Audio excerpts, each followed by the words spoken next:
Comienza ya nuestra sección Patrimonio, dirigida también esta semana al cine rodado en Córdoba. Como decíamos en el sumario, eso es sinónimo de que nos acompaña nuestro colaborador Antonio Moreno. Antonio, muy buenas tardes, bienvenido una vez más. Muy bien, buenas tardes, Ángela.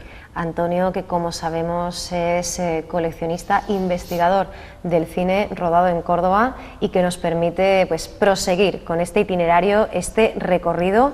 Tenemos de hecho que enlazar, ¿no?, con la anterior ocasión. La semana pasada hablamos de la figura del pequeño ruiseñor y de esa película que por problemas de censura no se llamó Saeta, sino que se llamó Saeta del ruiseñor. Correcto, vamos a empezar el programa de hoy con el doble programa de mano de Saeta del ruiseñor, porque comentábamos en el último programa que esta película pues sufrió la censura, una película de corte infantil y con la Semana Santa de fondo, pues sufrió la censura. Entonces, bueno, pues traía una foto en la que quería que se viera el doble programa de mano, uno con censura y otro sin la censura, en la que aquí tenemos. Bueno, ahí el distribuidor estuvo rápido porque simplemente con añadir del ruiseñor al segundo programa, pues mató dos pájaros de un tiro, salvó la censura y enlazó esta película con la anterior de Joselito, con lo cual tenía el reclamo ya, ¿no?, de ese personaje. Y bueno, hay que decir que, como bien comentas, una película que a priori pues parecía perfectamente inofensiva, ¿no? No creíamos que pudiera suscitar ningún tipo de polémica. El censor religioso ahí se ve que estuvo, no sé, más quisquilloso que otros días, sí. O, en fin, no lo sé. Cualquiera sabe a los censores qué es lo que les pasa por la cabeza para este tipo de cosas.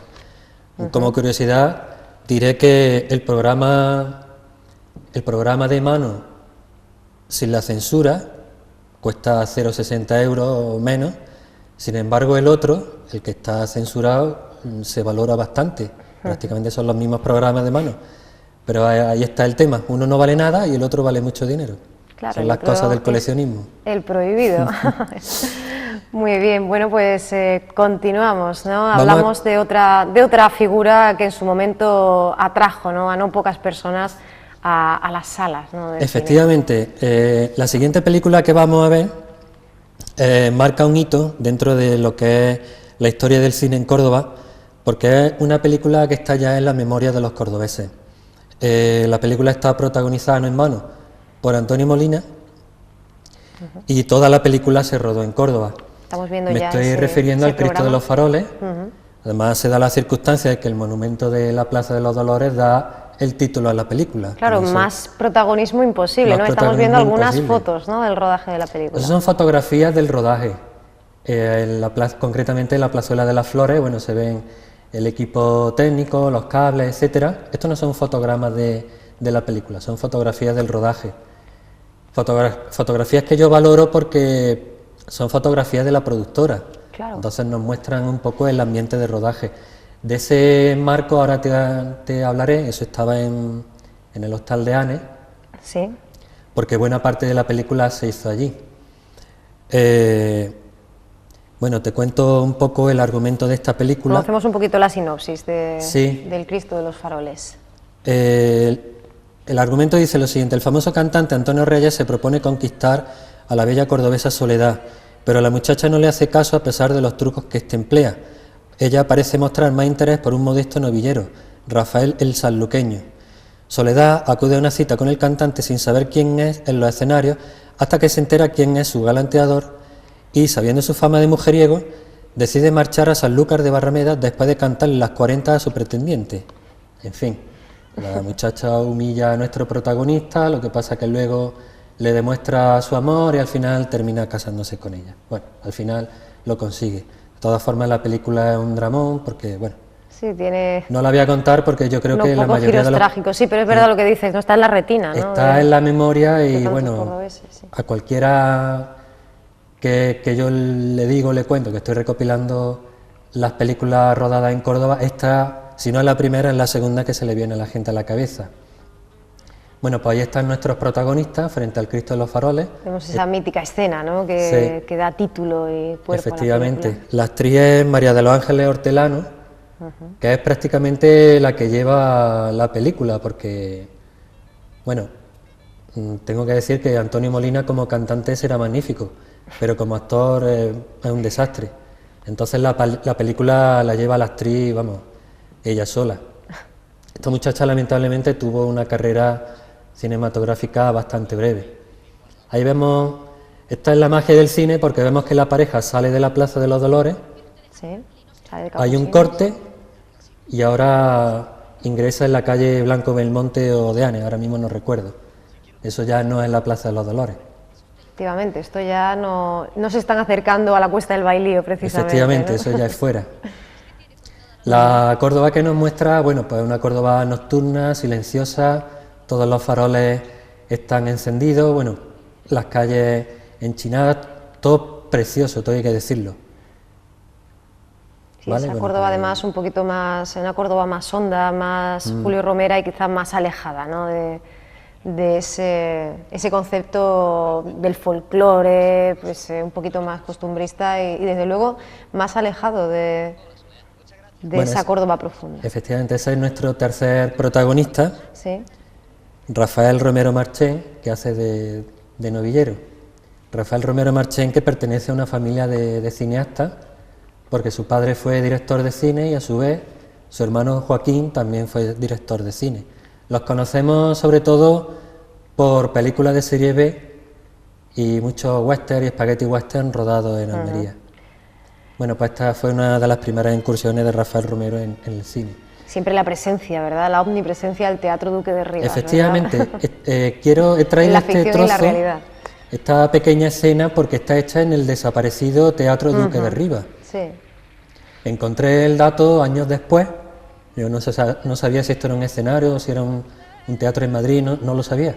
Entonces descubrí el dato después, que se habían rodado estas escenas precisamente en el desaparecido Teatro Duque de Rivas. Por eso la he querido traer. Si alguno de nuestros espectadores, alguno ya mayor, recuerda el teatro, pues comprobará que es este. identificará claramente. Tengo una fotografía nada más de este teatro, es muy Sí. mala, no tiene detalle, porque además está hecha desde la entrada y no tiene ese detalle, pero bueno, ahí está el escenario, el patio de butacas, las plateas, etcétera. Bueno, pues seguimos viendo imágenes de esta Córdoba en penumbra, como decíamos, Efectivamente. más lorquiana, ¿verdad? Y bueno, volvemos a pasear alrededor del Cristo de los Faroles y en la Plaza de Capuchinos. Regresamos. La película se rodó en el año 57 y la dirigió, que no lo he dicho todavía, Gonzalo Delgras, un director que ya conocemos porque Sí. ya ha rodado con anterioridad un par de películas. Sí, tenemos además ese elemento ya, ¿no?, recurrente, y es que el cineasta, que el realizador que viene a Córdoba vuelve, ¿no? Efectivamente, se ve que le encantó los escenarios, la ciudad, bueno, la verdad es que es encantador todo lo que estamos viendo. Estas son escenas nocturnas y bueno, también hay una escena diurna muy bonita, ahora las vamos a ver. Te cuento, como siempre, bueno, esta película no tiene interés cinematográfico alguno, ya que sirve de lucimiento exclusivo para el protagonista, el cual tiene varias actuaciones musicales, siendo un par de ellas en el viejo Teatro Duque de Rivas. Para el rodaje se utilizó la ciudad con profusión, el Cristo de los Faroles, la Plaza de los Dolores que ya hemos visto, la calle Céspedes, la calle de Anes, Cardenal Herrero, Conde y Luque, Badanilla, la calle Cabeza, Velázquez Bosco, Cruz Conde y de la Hoguera, las plazas de las Tendillas, la Plaza de la Lagunilla, del pintor Miguel del Moral y de las Flores, la Puerta del Perdón y la Virgen de los Faroles de la Mezquita Catedral, el Hostal de Anes, el Restaurante El Brillante, el Bar Monte, el Museo Taurino, los Jardines de la Agricultura, el desaparecido Teatro Duque de Rivas y un chalet en El Brillante. Solamente hay un par de escenas en Sanlúcar de Barrameda y Sevilla. Ahí vemos el Hostal de Anes, prácticamente se encuentra igual. Sí. Y bueno, esa es la cancela de entrada. Ahora vamos a ver un poquito del interior. Esa es una joven Rafaela Aparicio. Bueno, y vemos un poquito del interior de del hostal de la pensión de Anne. Y bueno, ya aprovecho para hacer referencia a un par de fotografías que te he traído. En el anterior programa te comentaba que a lo largo de todo este estudio he encontrado solamente dos referencias que hablan del cine rodado en Córdoba. Una es el pequeño monumento que hay en Priego de Córdoba, a Joselito. Sí. Y la otra referencia son los dos cuadros que hemos visto con anterioridad en la fotografía, que estaban colgados, ahí estaban colgados en una sala, en una habitación de la taberna de Anne. El hostal de Anne tiene dos partes, lo que es el hostal y la taberna. Bueno, pues la parte de la taberna estaban estos dos cuadros, que ahora ya no están, no sé por qué. Bueno, pues con el programa de mano, con la guía cinematográfica y con el cancionero de la película, con el disco, en fin, con muchísimas referencias a Antonio Molina. Y había un cartelito que ponía que buena parte de la escena y de la secuencia de la película del Cristo de los Faroles del año 57 se habían rodado allí. Estos dos cuadros no están allí, no sé dónde están, no sé dónde los han llevado, no sé si es que ha cambiado de propiedad y el propietario decidió quitarlos, pero bueno, ya un par de años después de hacer estas fotos desaparecieron y ese es el disco. Un disco que te he traído que tenemos aquí físicamente, de hecho, sí. Y que bueno, lo tenemos aquí con todo lujo de detalle y en un estado de conservación más que bueno, claro. Sí, sí. La curiosidad del disco es que en la portada no solamente aparece Antonio Molina, sino también el Cristo de los Faroles. Sí, tiene una presencia permanente, ¿no? Ha sido un detalle por el que me decidí a comprar el disco, bueno, aparte de por coleccionar material y tal. Y el otro disco que te he traído es también de Juanito Valderrama.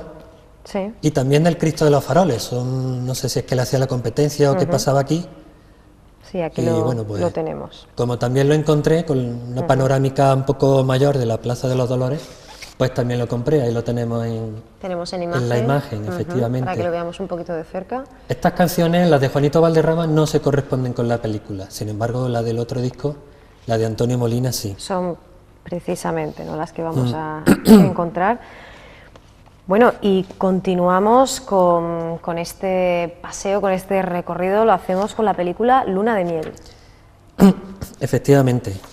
La película siguiente que vamos a ver se titula Luna de Miel, Honeymoon, el título original en inglés, y está rodada en el año 58 por Michael Powell. Aquí tenemos ya ese cartel, Es el programa de mano. El programa de mano, el cartel.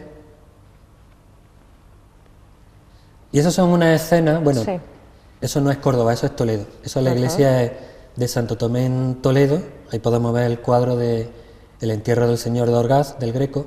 La he traído porque las escenas en Córdoba son tan breves que me daba apuro traer un vídeo de escasos 30 segundos. Bueno, pues esto es justo inmediatamente lo que hay antes de que aparezca Córdoba, que es una visita a la iglesia de Santo Tomé en Toledo. Esto es un matrimonio que está haciendo un viaje de novio y pasan por Córdoba. Lo digo porque no es ni la primera ni la última película que vamos a ver en la que una pareja de recién casados hacen su luna de miel, su viaje de novio y pasan por Córdoba. Me he encontrado ya varias y digo, bueno, esto tiene que ser alguna tradición o algo. Un pretexto, una excusa muy buena, ¿no? O sea, con esa motivación, pues pasamos por Córdoba, que es una ciudad monumental. El circuito era Sevilla, Córdoba, Granada. Claro. Y bueno, qué curioso. Bueno, ahí vamos a ver un plano de la mezquita catedral, que yo sospecho que eso no es la catedral, no es la mezquita, quiero decir. Claro. Y eso tampoco.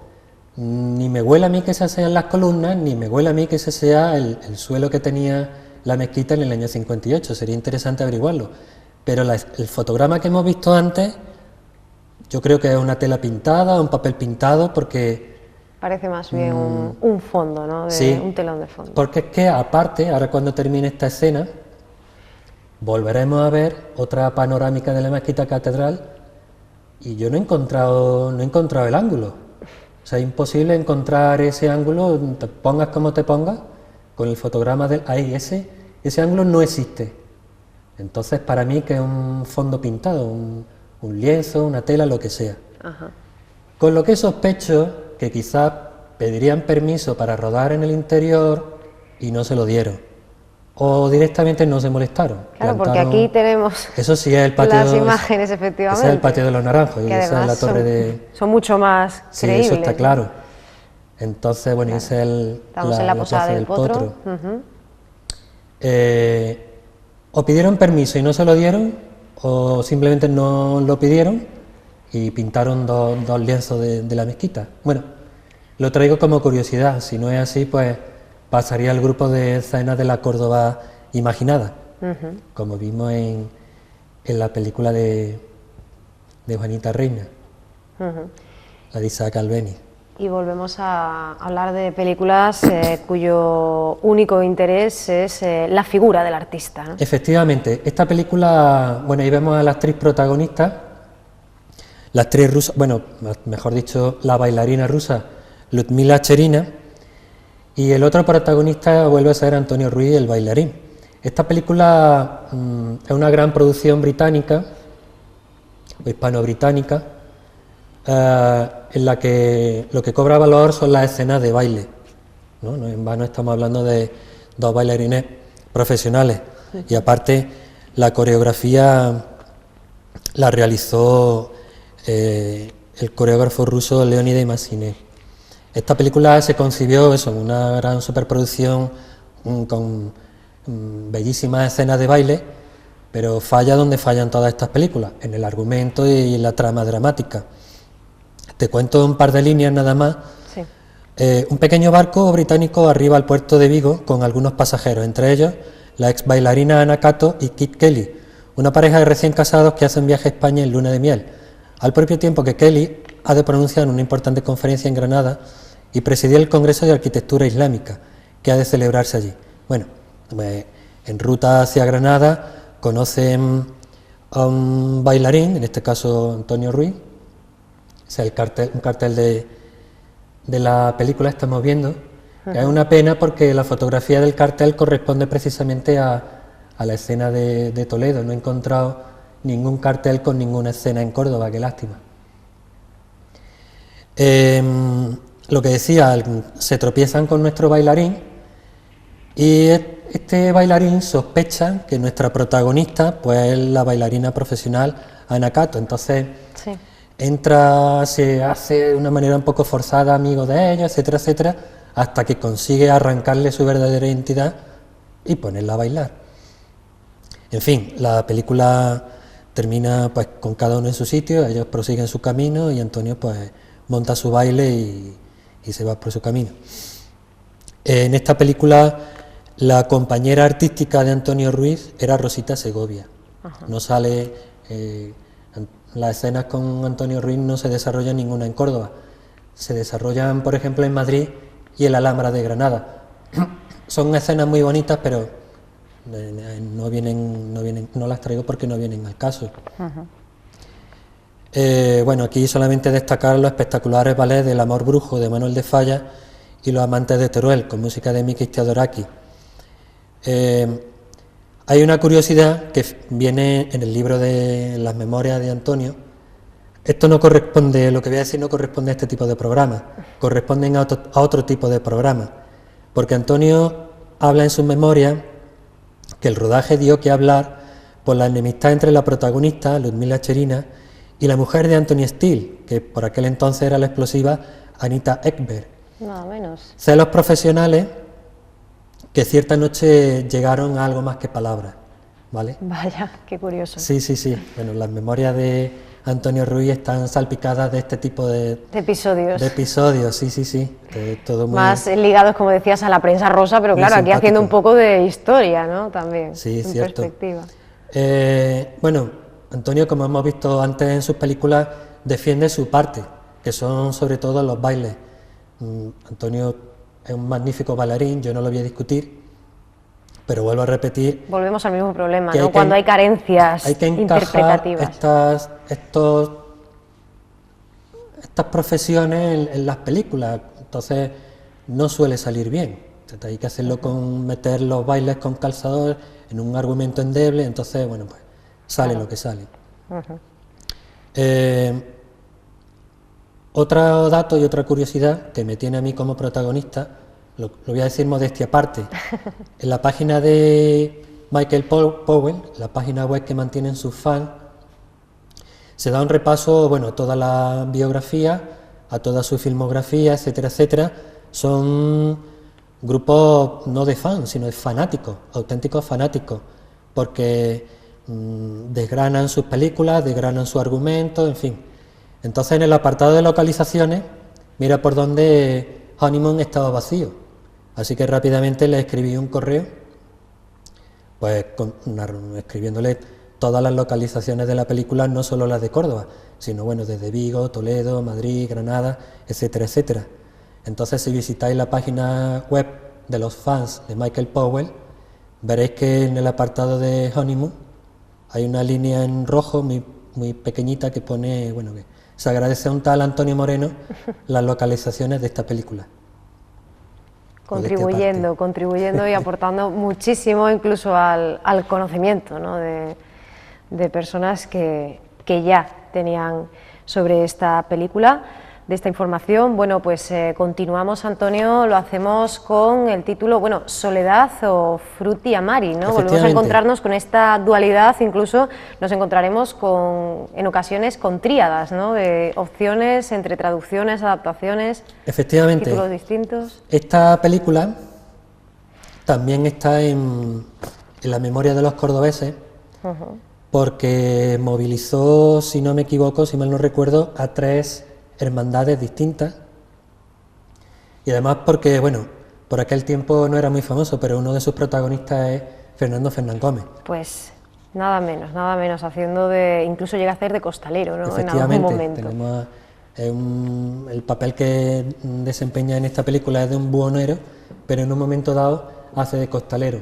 Ahí tenemos. Esas son escenas de soledad rodadas en Castro del Río, en la parte antigua del pueblo, en el barrio viejo. Esta película es del año 1958, es una coproducción entre España e Italia, por eso, bueno, el título en español es Soledad, el título en italiano es Frutti Amari, del director Mario Craveri. Esta película, la génesis de esta película es bastante curiosa, porque, a ver cómo le explico. Mario Craveri era un documentalista, entonces se recorrió media España grabando documentales, pues bueno, sobre costumbres, tradiciones, fiestas locales, etcétera, etcétera.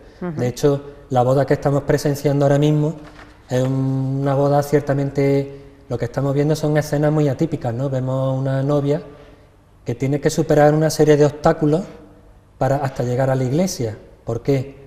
Porque se va a casar con un señor que no es del pueblo. Entonces, bueno, la voz que está narrando esta historia, que es precisamente la de su novio, está diciendo que la tradición, la costumbre en este pueblo es que la gente del lugar le ponga obstáculos hasta llegar a la iglesia. Entonces vemos que ahí el padre de la novia tiene que pagar para comprar la navaja o las tijeras con la que cortar la cinta. Bueno, hemos visto la silla, el rebaño, visto el ovejas, sí. Entonces, este señor rodó el documental y luego, después de tener todo el material rodado, pensó que sería interesante montar una película con este material, con estas costumbres, con toda esta escena. Entonces, en base a ese material montó la película. Entonces, lo único que tuve que hacer es escribir un guión, un asunto dramático. Bueno, el asunto dramático son 2 niños que se conocen pues, desde la infancia, dos jóvenes, y al final resulta que ella se casa con uno que no es del pueblo, con lo cual el otro pues coge su tartana y se va del pueblo. En fin, al final este hombre desaparece, se le da por muerto, pero bueno, hay que probar que efectivamente este hombre ha muerto, y porque si no, no se pueden casar, hasta que al final consiguen una prueba, ocurre el final feliz, ya esta pareja se puede casar. Hacías antes mención de la Córdoba Cofrade, y hay que decir que en esta película se produce una curiosa mixtura entre procesiones reales y una procesión ficticia. Efectivamente, ahora después de esta escena lo vamos a ver, ahí vemos una escena de novios en la Plaza de las Flores, También otro sitio recurrente, ¿verdad? Sí, el personaje que vemos ahí, el sereno, y ahora la cámara se levanta un poquito y ve ahí, vemos a nuestros novios pelando la pava, subidos a una escalera. Esa escena de la reja que tuvo que ser tan típica, tan habitual. Efectivamente. Estas son, yo creo que son las escenas más bonitas que me he encontrado en todo este recorrido. Esa es Pilar Cansino. Sí. Como curiosidad decir que era la prima de Rita Hayworth. Ajá. Claro, Margarita Cansino, efectivamente. Y eso está rodado en el número 50 de la calle San Basilio, en el patio que es ahora la sede de la Asociación de Amigos de los Patios. Efectivamente. Bueno, no sé si lo he comentado, esta película está rodada, el sistema de color que tiene esta película es muy malo, es el Ferrania Color. Y es un sistema que con el tiempo se degrada, vemos los rojos y los verdes muy intensos, y vemos que hay otras gamas, lo que es la gama de los amarillos, etcétera, claro, y los azules, crudos un poco indefinidas, que han desaparecido, efectivamente. Sí. Vemos ahí unos colores un poco irreales. Bueno, estas escenas están rodadas en ese patio, una escena preciosa, deliciosa, a mí me gustan muchísimo. Y volvemos a decir lo de antes, lo de la película anterior. Esta película se salva por la actuación de Pilar Cansino, ni siquiera por la actuación de Fernando Fernán Gómez. Bueno, estas son escenas rodadas en Castro del Río. También ahí vemos una especie de, pues no sé cómo llamarlo, de encierro. No, es algo parecido a los encierros, sí, ¿no? de los Sanfermines. Supongo que estas son las costumbres allí en las ferias, en las fiestas de este pueblo. Entonces vemos una especie de encierro, bueno, en la que los mozos se mezclan con las reses, hay toneles de por medio. Y bueno, vemos ahí que han hecho una especie de calle con los carromatos. Ese es un triunfo, se ha visto un poquito, un triunfo a San Rafael, que hay en esa especie de llano. Y ahí están nuestros dos protagonistas, Germán Cobo y Fernando Fernán Gómez, y ahí está Pilar Cansino, guapísima, no hay que decirlo. Ahí tenemos las imágenes, sí. Sí, las imágenes son, bueno, ya te digo, son fiestas y ferias populares. Aquí se recoge la de Castro del Río, hay de otros pueblos, tanto de Andalucía como de Castilla. Y vamos a ver una escena interesante, porque esto es años después de la boda, cuando se da por desaparecido al marido. Vamos a ver un diálogo que se realiza entre los protagonistas sin mediar palabras. El diálogo se establece con el abanico. Claro, el famoso lenguaje, ¿no? Entonces, para las personas, bueno, ahí está Fernando Fernán Gómez. Bueno, este señor se dedica a vender, entre otras cosas, pelo postizo. El personaje va persiguiendo a muchachas con pelo largo y trenza. ¿Ves? Ahí es cuando ya le está diciendo, para las personas que no conozcan este lenguaje, le está diciendo que todavía se acuerda de él y que lo quiere. Que aunque es una señora casada, fíjate, que aunque está casada, que todavía se acuerda de él y que lo quiere. Y ahora se sigue comunicando con él porque, bueno, lo quiere citar y tal. Sí. Hilando con... Bueno, esta película también tiene un personaje curioso, que el otro día, viendo este pequeño vídeo, me acordé de él y por eso lo voy a comentar. El dato me lo dio una persona que se dedica a hacer cortometrajes y que es de Miranda de Ebro, en la provincia de Burgos. Porque resulta que va a salir un mozo, lo vamos a llamar así, un chaval, míralo, ahí está, en la esquina inferior derecha. Sí. Este señor es de un pueblo de Burgos, se llama Miranda de Ebro, y que allí le llaman Pololo. Y entonces se dice especialista de este tipo de escenas con reses, escenas con toros. Tiene una escena en una película que se llama Ursus, en la que el protagonista se tiene que enfrentar a un toro, y efectivamente la hace este chaval. Este chaval, bueno, pues hacía deporte, era un tipo atlético y lo contrataban para este tipo de escenas. Y luego hizo dinero en un montón de películas allí en Almería, y bueno, va haciendo de extra haciendo, especialista, ¿no? pero de la haciendo época. burradas, o sea, tirándose, Sí. revolcándose, estrellándose con coches. Haciendo todo aquello que no hacían los actores Efectivamente, y las estrellas. las estrellas y los actores no se podrían arriesgar y estos señores, pues, por muy poco dinero, lo hacían. Por muy poco dinero, digamos, para lo que eran los sueldos de los actores y de las actrices. Para ellos era muchísimo dinero, lógicamente. Y bueno, este vídeo es que Continuamos con esta, es un poco largo, pero es que con esta escena. es Continúa interesantísimo. retomamos esa comunicación, ¿verdad? Efectivamente, ahora lo está citando, por increíble que parezca, lo está citando porque le quiere, o sea, le dice que quiere hablar con él, que quiere verlo después. Lo que pasa que él, bueno, pues parece ser que se hace, ahí está, ahora con los ojos le dice exactamente, ahí está, que quiere hablar con él. Lo que pasa que, bueno, se ve que o no la entiende o no la quiere entender.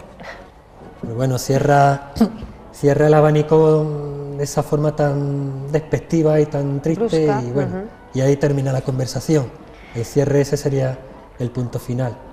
Con esta película vemos, Antonio, además así nos apuntas el dato, que en menos de un año se han rodado hasta 3 películas en tierras cordobesas. Vimos ya Saeta del Ruiseñor, El Cristo de los Faroles, que ha sido una de las anteriores también, y bueno, pues esta actual, cuyo rodaje pues se había iniciado en Granada el 7 de enero del año 58. Efectivamente, aunque las fechas de estreno varíen. Claro, pues la fecha de estreno en este caso sería ya el 59, pero nos retrotraemos, ¿no? Un año como en menos de un año, aunque sean 2 años distintos, se llegan a rodar 3 películas. ¿Cuál es la curiosidad de esta película? Bueno, pues la curiosidad es que la productora contactó con varias hermandades con objeto de llevar a cabo la filmación de una secuencia de Semana Santa. Pues claro, siendo una película de tradiciones y costumbres, no podía faltar. No podía faltar la Semana Santa. Entonces, estas escenas se realizaron con la colaboración de la Cofradía de la Expiración, con la Hermandad de la Esperanza y con la de Ánimas, que prestó los faroles que se ven en la película. El vídeo, la última parte del vídeo, corresponde precisamente a la escena de Semana Santa. Al finalizar el rodaje corrió el rumor de que la productora se había marchado sin pagar lo acordado, pero esto no es así, en tanto que aún, esto ya lo extraigo del libro de Benito, y que además está confirmado posteriormente por hermanos de las cofradías. En tanto que aún no existiendo constancia documental, las personas de mayor antigüedad de la cofradía, y en particular Isabel Gómez, mantienen que el precio alcanzado por el rodaje de la película se utilizó para pagar el paso que Juan Martínez Cerrillo realizó para procesionar a nuestro Padre Jesús de las Penas. O sea, yo no sé si fueron habladurías, chismes, no sé qué tipo de rumores dieron lugar, pero lo cierto y verdad es que la productora pagó, y por lo que se ve pagó bastante bien.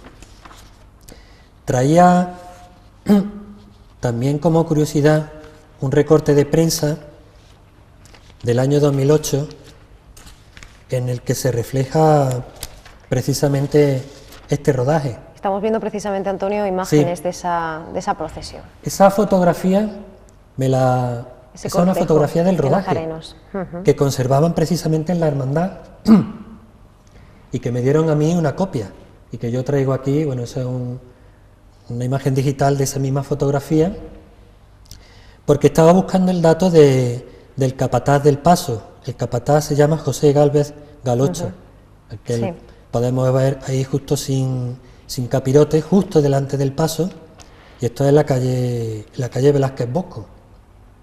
Bueno, lo que te decía, traía una curiosidad de un recorte de prensa del año de febrero de 2008, porque hablaba del 50 aniversario del rodaje de Soledad en Córdoba. Bueno, muy bien, pues te lo paso a ti si quieres. Echamos un vistazo. Y claro, destacan cuando Fernán Gómez, ¿verdad?, encarnando a ese Paco Morales, pues fue costalero. Efectivamente. Y él sabría la repercusión, ¿no?, que tendría después su trayectoria como como actor, ¿no? Muchísimo después. Claro, aquí es que él está muy joven. Claro. Bueno, joven están los tres, ¿no?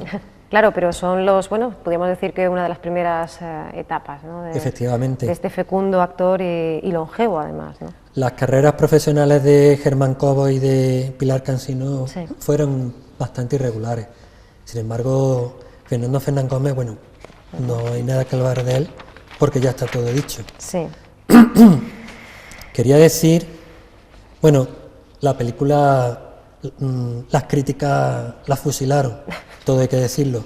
La película tiene unas imágenes deliciosas, son imágenes muy bonitas, una fotografía, todo muy bonito, muy bien conseguido, pero vuelve a fallar en lo mismo, en lo que es el argumento, porque no deja de ser una película del tipo Conozca usted España, o sea, es una sucesión de postales cinematográficas con un guión ciertamente endeble, porque había que encajar las escenas, las costumbres, en fin, todo lo que había rodado Mario Craveri con anterioridad.